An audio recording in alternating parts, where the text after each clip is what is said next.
My name is Tom Krazit. I'm a senior writer for GigaOM, and we are here today to talk about mobile payments, the future of money, of course, in general, but also how mobile technology is going to change the way that we buy and sell goods and, otherwise engage with the rest of the world.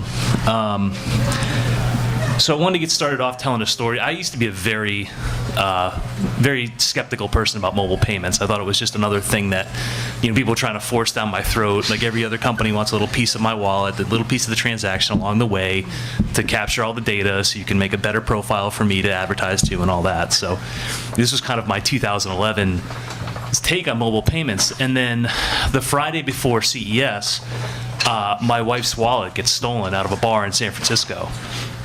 The night before she was to fly down there.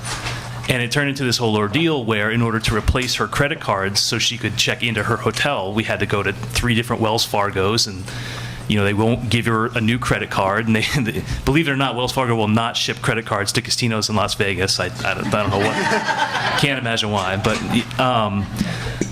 it just turned into this light bulb went off in my head where it was like, if she had just had a phone in her purse, and that was the only thing of value in her purse that was taken, and all of her payment information was saved on there, that replacing that payment information could have been, an hour trip to Verizon in the morning or whoever. So it really turned me around on the concept in general, but now it's just a question of how do we get there. So we'll be talking about that and a lot of other things this morning. We have a lot of time and a lot of interesting things to talk about, and we're gonna break often for questions, and please ask questions. We really want to make sure that people have an opportunity to ask us things, and we're pretty open to a lot of different ideas as to where we go with the panel. But so just to start off, I'd just like why don't you guys all introduce yourselves? Just tell us who you are, a little bit about what you do, and why you're here. Sure. Hi, I'm Vince Kadar. I'm the CEO of Telepin Software. Way I define our company and what we do, we're PayPal in a box for a mobile operator. No affiliation to PayPal, just easier to understand what we do and the concept.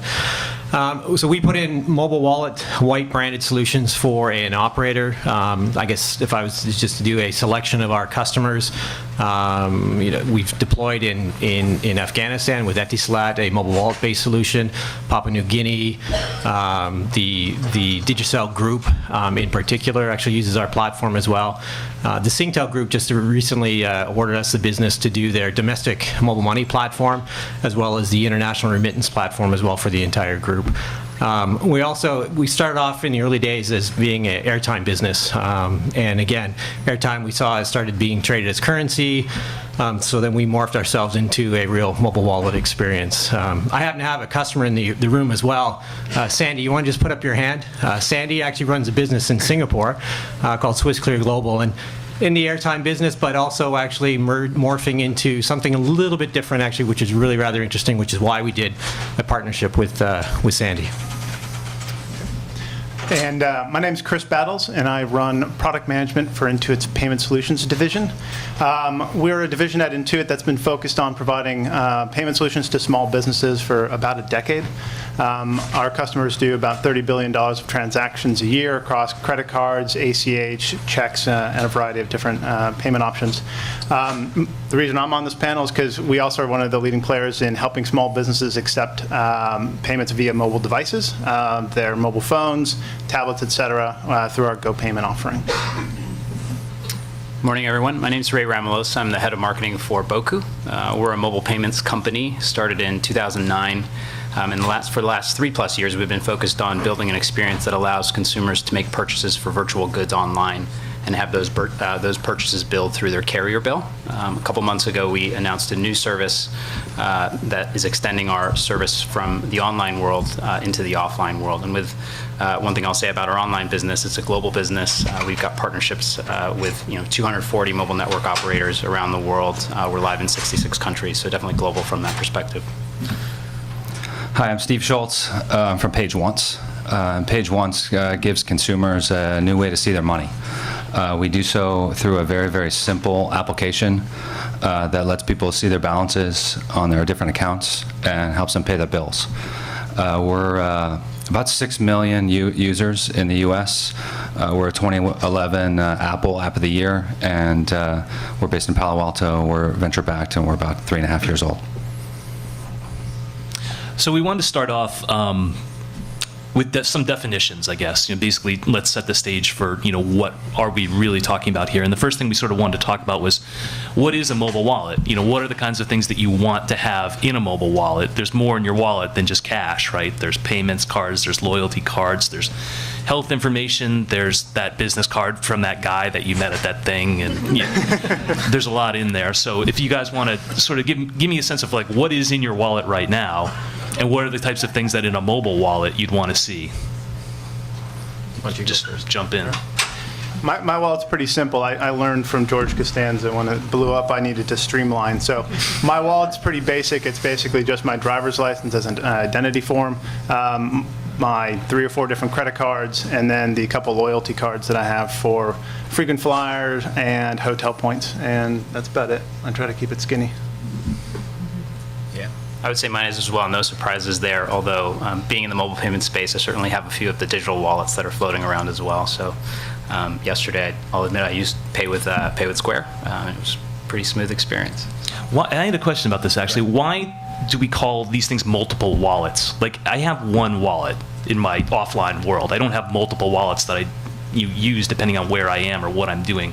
Why do we call them different wallets for different providers or experiences? I'll be one to say I've got multiple wallets. I've got my travel wallet, I've got the wallet I use when I'm at home, and then I've got the mugging wallet, actually, just in case I get mugged. That's a good idea.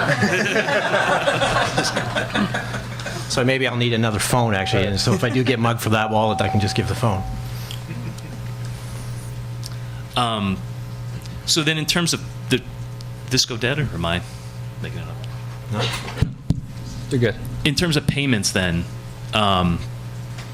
what types of things do we want to see in mobile payments? And like what, I guess, even more broadly is a mobile payment? There's things like Pay with Square. There's things like, PayPal, where you have a PIN and, your phone number and that kind of thing. And then there's, of course, NFC that we've been talking about for a very long time now. When you think of an ideal mobile payment, what is it? I'll start with that. We've thought a lot at Page Once about this very question. And we take a pretty expansive view on what is a wallet and what are mobile payments. So, and Citibank just put some research out that is a little bit self-serving because it supports my point of view, that really defines the wallet and mobile payments along 2 dimensions, right? It's one is what's in your wallet, and 2, what's going out your wallet. On the latter, there are really 3 types of payments that make up a mobile payment, or really any type of payment. One is I have bills to pay. So bills are 50% of household expenses, and typically consumers have anywhere between 7 and 11 bills that they have to pay on a monthly basis. So bills is a $4 trillion payment market. So that's one type. A second type are person-to-person payments. So, I need to pay Tom, and Tom needs to pay Chris, or I need to pay, my local dentist through a PayPal solution, or American Express Serve, or some sort of peer-to-peer network. And then 3 is the retail point-of-sale payments. So I got to go out and I got to buy stuff, right? So those are the 3 types of payments that I view as mobile payments, and I don't really even think they're mobile necessarily, but they're types of payments that can be facilitated through a mobile device. And then on the former part is what's in your wallet are lots of things, right? You have your debit cards. You have your credit cards, you have your loyalty cards. Chris mentioned his miles cards, or your basic loyalty and rewards cards, and you have coupons and deals. There's all kinds of things that have kind of money on them. Or you have access to credit. And our view is that the wallet is both things, right? It's not just what's going out of your wallet, but it's also what's in your wallet and how do you actually keep track of that. And I use the analogy that I wish when I opened my leather wallet and I pulled out one of my payment cards that digitally I could see what my balance was and what my most recent payments were and what my interest rate was, and maybe my wallet could actually add value and like tell me which payment card to use for that given purchase. So kind of, sorry, long-winded answer, but that's the framework that we use to think about what is a mobile wallet and what are the payments that are facilitated through it. So we're obviously coming at this very consumer focused at the moment, so let's continue sort of going down that path. I mean, that's a great example of what a mobile wallet could be, right? Like all of your cards in one place with balance information, with histories, transactions, that kind of thing. We have these things though, and we've seen these things out there for a while, and we have not seen mass market adoption of some of these technologies. So what do consumers need? More so than just what you kind of just outlined, but like what do they really need to start using their phones or some other type of mobile device as a payment vehicle? And just jump in as you want, guys. I'll speak actually from the international perspective. So when we put in a system, again, we're electronifying cash because cash is what's really driving those markets. What we see, what tends to really help to stimulate at least this growth here is building out that overall merchant ecosystem. So from our point of view, like an operator's got the perfect platform to start because in these developing markets, everything is prepaid, right? First of all, everybody's running to a merchant day to day in order to top up their handset. So they already have that practice ingrained in their brain as far as I need to go buy airtime, I'm going to tender cash, and now I'm going to actually get that airtime, converting cash into airtime, et cetera. What seems to stimulate really this activity is that when they start doing government payments or salary disbursements into an electronic cash, into an electronic wallet. So that typically helps to stimulate. And what we've seen in the past is that then starts to drive a consumer behavior, what you want. Because, again, you've got to first incent the merchant, because the merchant actually needs to be incented in some way or another. They're going to drive direction into one particular wallet provider to another particular wallet provider. If I'm going to go to a merchant and say, I want to pay with my mobile wallet, well, I support Verizon, I support AT&T. Which one's giving me a better kickback, or which one's giving me a better commission? Because I'm going to drive the consumer adoption into a particular direction.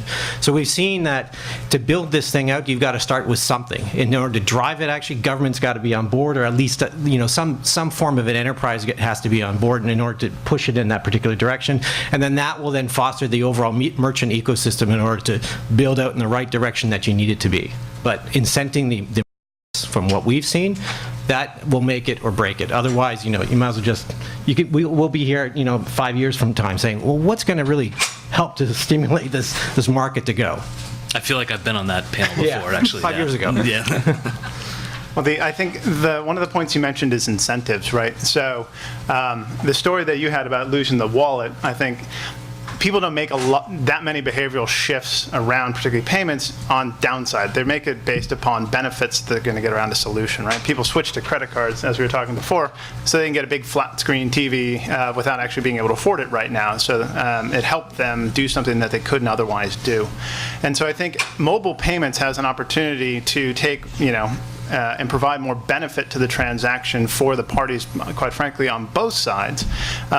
And you're not going to see huge adoption of mobile payments among consumers until they're getting something more than a swipe replacement, or I don't have to carry my wallet replacement. Until the mobile phone is providing intelligence at the point of transaction, helping them make better decisions, helping them get a better deal or maximize the deals they should be able to take care of. And for the small businesses, right, where a lot of our focus is, it's about the same thing. How can my acceptance of mobile payments enable me to have a better relationship with my customer, help me get more customers into my store, help me make more sales because I now can attract or retain or do other things with consumers. And so I think incentives is key underneath all of this, right? Yeah, I would just piggyback what Chris said. I mean, I think making an experience smarter for consumers is really valuable. And to offer one perspective on a definition of a mobile payment, I mean, we could take the very linear view, which isn't necessarily incorrect to say, well, it's when the mobile phone is involved in initiating, confirming a transaction. Another view could be that when the mobile phone is involved in enhancing the payment experience. And I think there are a number of ways that that can be done. And just to echo some of the sentiments here, I think it's right is to say, well, it could be an easier, more seamless checkout experience. It could be access to offers, discounts, loyalty programs that I didn't have access to before. And on that point, I know there's a lot to talk about offers and deals, and I think what I would offer up as well is that not all offers and discounts and loyalty programs are created equally. And so I think as time goes on, as merchants are able to really harness the power of the data they have so that the rewards you're getting are, not some, deal of fungus remover for my nail thing. It's from the merchant that I know and love, that I've been to a number of times. I mean, I think that is a way that we can really unlock some real value for us. So. I'll add a last dimension here. I think it's going to be driven by segments of users. So I think that folks much younger than the average age in this room, I think will drive more adoption. So they're in high school now, they're in college now, and they're not going to have time for a leather wallet. Like, everything they do is on their phone, and they're going to teach their parents how to do it and how to deliver money to their phone, and they're going to use it, and they're going to drive a lot of I think there'll be a generational gap here. And on the other end of the spectrum, like, my mom and dad are never, ever going to have anything but leather wallets, right? So, I think it's like a lot of major shifts in consumer behavior. It's going to take generations of time to see it go mass adoption.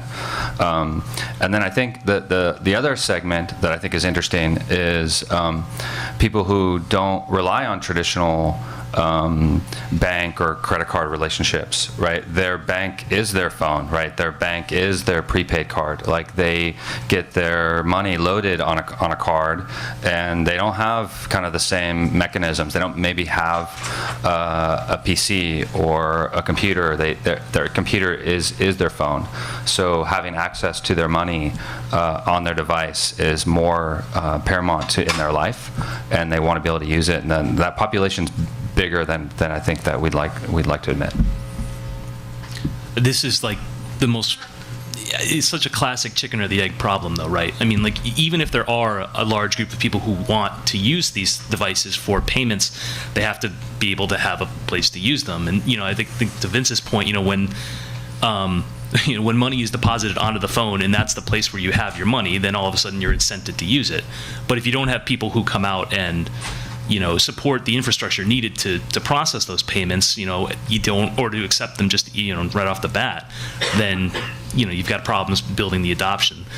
From the merchant side, they've been promised all kinds of, technology in the past to upgrade your, point of sale terminals, and you'll get more customers, and you'll get more data on them and all of that stuff. And, we're still kind of here. So from a merchant standpoint, what needs to happen? What more can be done or should be done in order to get people to really see the value of mobile payments from the merchant standpoint?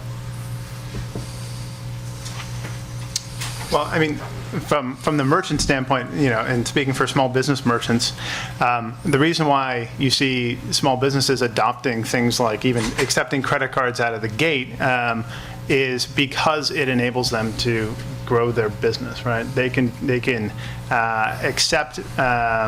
They can make sales and they can get transactions that they otherwise wouldn't, because people don't want to pay with cash or didn't have cash. And so it is a chicken the egg thing, but the reality is businesses are going to adopt when they're incented to. So either if they're going to start missing out on a lot of youth sales because youth only come in with their phone and don't want to pay with things in any other form but their mobile wallets, or if they're incented by carriers or some other party to make the transaction more profitable or to reduce the expenses on it, right? And it's kind of only going to be one or two different ways. Some merchants will obviously adopt because it's cool, right? Because they're also 18 and started their own business and only do their business on their phone. But it's going to be strictly down to either the top line or bottom line incentives. It seems like it's more of a thing, though, where if you want the product, you'll use the method you need to get the product, right? Like, if you want to buy the television and you can't walk in there with $1,800 in cash, you'll throw it on your credit card. Well, if there's something like that you can only get through a mobile payment, does that help stimulate? Otherwise, why would anyone adopt why would anyone use a mobile phone if there are other easier ways to pay, even if you have, decided that you want to do a lot of your banking on your phone. You still want what you want.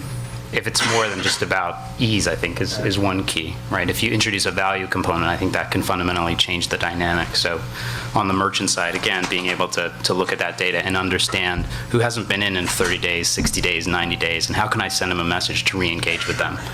Again, I think there's ways that it's more than just about eliminating friction, and could be more about creating incremental value that doesn't exist today. And I think to your question, Tom, I mean, I think it's going to be a while. There needs to be use cases and proven cases out there that say, hey, merchants, you can do this. The data does exist, and it will drive your business and your bottom line and your top line in these ways. I think that'll be really key. There's only a few payment networks out there, and the reason there's only a few is because it's really, really hard because of this network effect, right? And so in the retail space, I think we're going to continue to have struggles, right, to get both sides kind of working. It'll take time now. The type of merchant that Page Once thinks about a lot is a biller. Billers like AT&T Wireless, like Comcast, like your local dentist, or your preschool, or your nanny. Like, those are people who need to accept payments. And all of you, I assume all of you pay bills. And bill pay is not super convenient. It's not super easy. It's people pay either kind of at the biller or direct. That's roughly 30-35% of payments, and another 30-35% are paid at your online bank. And I think that there's way better solutions, and there's technology that can make that way better. So, for example, you can make it more flexible. So I don't mean to pick on Wells Fargo, but I'm a Wells Fargo customer, so I feel I'm allowed to. At Wells Fargo, I can't pay any of my bills with my Amex card, right? And it's not convenient for me, right? It's I can't pay with my Cap One card, and conversely, at Cap One, I can't pay with my Wells Fargo, Visa card. So that idea of being able to give people more solutions and giving them a better solution, right, is something I think can stimulate on the consumer side, right? So that's one way to think about it. And then number two is, kind of flexibility. Maybe you can make it faster. So sometimes I don't understand why my bill takes so long to get to post a payment. So there's ways that you can make it faster. So I think on the consumer side, we really focused on billers as merchants, and you can start there, right, and build some trust with the consumer, start to actually get some of their payment pie, right, which is about 50% of their household expenses. And over time, I think we'll get to a place where we can start doing more types of payments, whether it's person to person or retail.